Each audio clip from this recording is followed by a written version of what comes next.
আমার চ্যানেলে নতুন হলে এই ধরনের আপডেট পাওয়ার জন্য অবশ্যই চ্যানেলটি সাবস্ক্রাইব করে বেল আইকনটি প্রেস করে পাশে থাকবেন। এডুকেশনাল ক্রিয়েটিভিটি চ্যানেলে সকলকে স্বাগত। আজকে যে বিষয় আপনাদের সামনে আমি তুলে ধরবো সেই বিষয়টি হলো যে জাস্টিস হরিশ টেন্ডারের যে ডিভিশন বেঞ্চ ছিল সেই ডিভিশন বেঞ্চ থেকে প্যানেল প্রকাশের নির্দেশ হয়েছে। তো কেন এমনটা হলো, কি অর্ডার কপিতে কি লেখা আছে আর বিষয়টি কি বিস্তারিত আপনাদের সঙ্গে বলবো, শেয়ার করব, কারণ এই ভিডিওটি তাদের জন্য গুরুত্বপূর্ণ হতে চলেছে যারা কলকাতা হাইকোর্টে বিভিন্ন মামলার সঙ্গে জড়িত রয়েছে, যে তারা বঞ্চিত হয়েছে একাধিক কারণে। সেটা প্রশ্নভুল মামলা হতে পারে, বা কাট আপ কেস হতে পারে, বা 5% অ্যাডিশনাল প্যানেল হতে পারে, বা মানে আপনার মার্কস হায়ার হতে পারে, বা আপনার কাউন্টিংয়ে ভুল করেছে, বা সিলেকশন কমিটি নিয়ে সমস্যা হতে পারে, বা আপনার কোয়ালিফিকেশান নিয়ে সমস্যা হতে পারে। একাধিক মামলা কিন্তু আমরা কলকাতা হাইকোর্টে নিয়মিত দেখে থাকি যে ক্যান্ডিডেটরা বঞ্চিত হয়ে এসছে। আর আপনারা জানেন এই ওয়েস্ট বেঙ্গল গভর্নমেন্ট নিয়োগের ক্ষেত্রে, বর্তমান ওয়েস্ট বেঙ্গল গভর্নমেন্ট নিয়োগের ক্ষেত্রে কতটা দুর্নীতি করেছে, সেটা এসএসসি হোক আর প্রাইমারি হোক, এই গল্প আপনারা সবাই জানেন। তো সেখানে দাঁড়িয়ে একটি দুর্নীতির গল্প আজকে আপনাদের শোনাবো, বা আপনারা যারা এই লড়াইয়ে রয়েছেন, লড়াইটা থেমে যাবেন না, লড়াইয়ে লেগে থাকুন। দীর্ঘদিন পর একটি অর্ডার হয়েছে, প্যানেল প্রকাশের অর্ডার 4 সপ্তাহ পরে কিন্তু প্যানেল প্রকাশিত করতে হবে। মানে কনসার্ন ডিপিএসসিকে, মানে জেলাকে, সরি ডিপিএসসি না, জেলাকে। তো সেই অর্ডার কপিটি এসছে, সেখানে আবার কয়েকজন চাকরি পাবে। তো এই হচ্ছে বিষয়। তো সেই জন্য যারা লড়াইয়ের মঞ্চে রয়েছেন, হেরে যাবেন না, তারা সঠিক তথ্য প্রদান করুন, বা মামলার সঙ্গে লেগে থাকুন, বা সঠিকভাবে মামলাটা তোলার চেষ্টা করুন।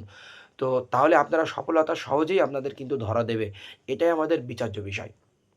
তো আজ এই অর্ডার কপিতে কী লেখা রয়েছে সেটি বিস্তারিত বলবো। অর্ডার কপির সঙ্গে সঙ্গে আপনাদেরকে ম্যাটারটি কী সেটিও আপনাদের সঙ্গে শেয়ার করব। আর আরেকটি কথা, আমার চ্যানেলে কেউ যদি নতুন হয়ে থাকে অবশ্যই চ্যানেলটি সাবস্ক্রাইব করে বেল আইকনটি প্রেস করে পাশে থাকবেন। এবার হতে পারে যে এই যে নিউজটা দেব সবার জন্য গ্রহণযোগ্য নাও বা হতে পারে, কারণ সবাই মনে করবে হ্যাঁ এটা তো মানে অপ্রয়োজনীয়, কিন্তু আমাদের কাজ হচ্ছে এই এত সুন্দর সুন্দর তথ্য যেগুলো কলকাতা হাইকোর্টে ঘটছে সেগুলো আপনাদের সামনে তুলে ধরা হচ্ছে কাজ। সেটা আপনার প্রয়োজন না হতে পারে, আরেকজনের প্রয়োজন নাও বা হতে পারে, কিন্তু থার্ড পার্সন কারোর একটা প্রয়োজন হলো তার কাছে আপনারা তথ্যটি পৌঁছে দিন। কারণ কেউ না কেউ তো উপকৃত হতে পারে, বা এই অর্ডারকে তাদের কাজে লাগতে পারে। সেখানে বিভিন্ন অর্ডারকে হাতিয়ার করা হয়েছে, সেই হাতিয়ার করা অর্ডারটিও আপনাদের কিন্তু আমি দেখাবো, যেখানে সুপ্রিম কোর্টের 5 জাজেস তেজপ্রকাশ পাঠকের একটি অর্ডারও সেখানে হাতিয়ার করা হয়েছে। সেটাও আপনাদেরকে আমি কিন্তু তুলে ধরবো। তার আগে অর্ডার কপির মূল বিষয়টি, বিচার্য বিষয়টি, জাস্টিস হরিশ টেন্ডন কী লিখেছেন সেটা আপনাদেরকে বলে নেব। তারপরে কিন্তু আমি আপনাদেরকে কিসের উপরে মামলা, কী ভিত্তিতে মামলা সেটা কিন্তু দেখাবো। চলুন আমরা দেখে নিই। এটাকে আমরা একটি ঐতিহাসিক অর্ডার কপি বলেও তকমা দিতে পারি। সত্যি একটি সাহসীজনক একটি অর্ডার কপি। তো চলুন আমরা অর্ডার কপির মূল বিষয়টি বিশ্লেষণ করে নিই, তারপরে আপনাদের যে কিসের উপরে মামলা সেটাকে দেখাবো। In view of the discussion, এই যে উপরিক্ত যে ডিসকাশনগুলো হয়েছে, made here in above, we do not concur with the decision of the single bench in adopting the strict literal interpretation. Single bench যে অর্ডারটি দিয়েছে, সিঙ্গেল বেঞ্চ যে ডিসিশনটি নিয়েছে স্ট্রিক্টলি লিটারাল ইন্টারপ্রিটেশন, যে মানে মানে সবগুলো ব্যাখ্যা করেছে সিঙ্গেল বেঞ্চ, সেই অর্ডারের সঙ্গে ডিভিশন বেঞ্চ যেতে পারলো না, সেই ব্যাখ্যাটির সঙ্গে।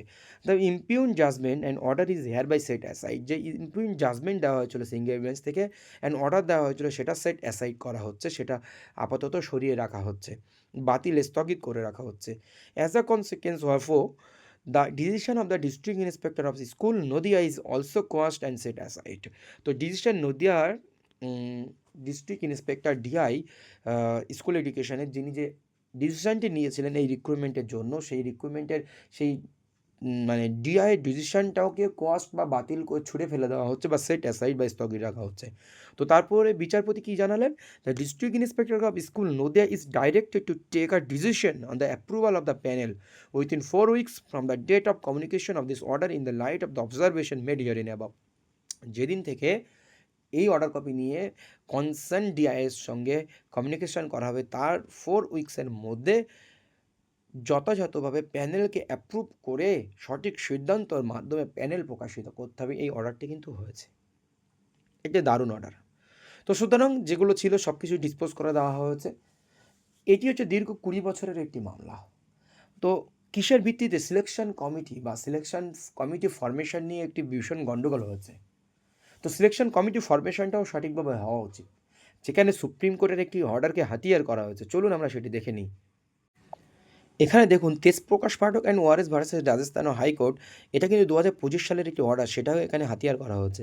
Recruiting bodies subject to the extent rules may devise appropriate procedure for bringing the recruitment process to it is logical and provided the procedure so adapted is transparent, non discriminatory, non arbitrary and has a rational nexus to the object sought to be achieved. Recruitment bodies যারা recruitment করে সেই বডিকে বলা হচ্ছে subject to extend rules, মানে রুলসকে extend বা প্রসারিত করতে পারে।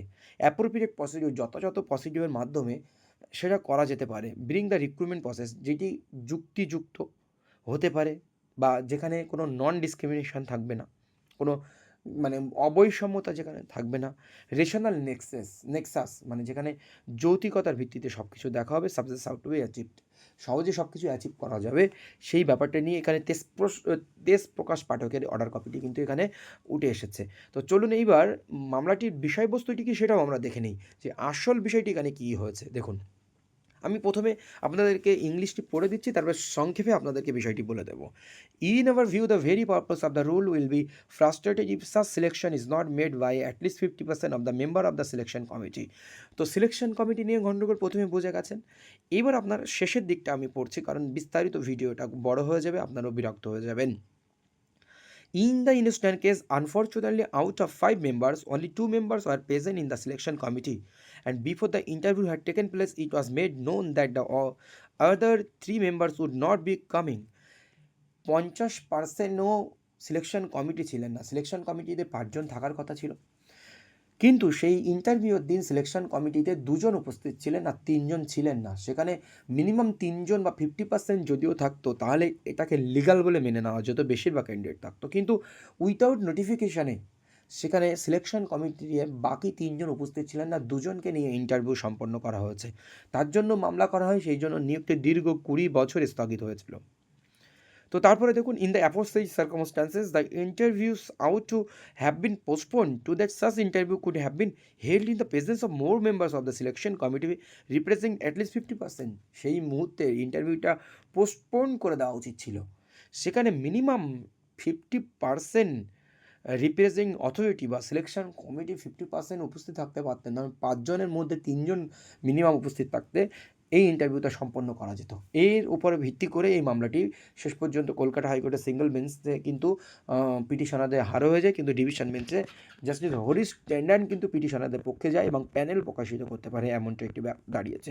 তো এই হচ্ছে অর্ডার কপি। এই ধরনের অর্ডার কপি আপনাদের প্রয়োজন হতে পারে। আর আমার চ্যানেলে নতুন হলে অবশ্যই এরকম ধরনের তথ্য পাওয়ার জন্য অবশ্যই চ্যানেলটি সাবস্ক্রাইব করে বেল আইকনটি প্রেস করে পাশে থাকবেন। ধন্যবাদ।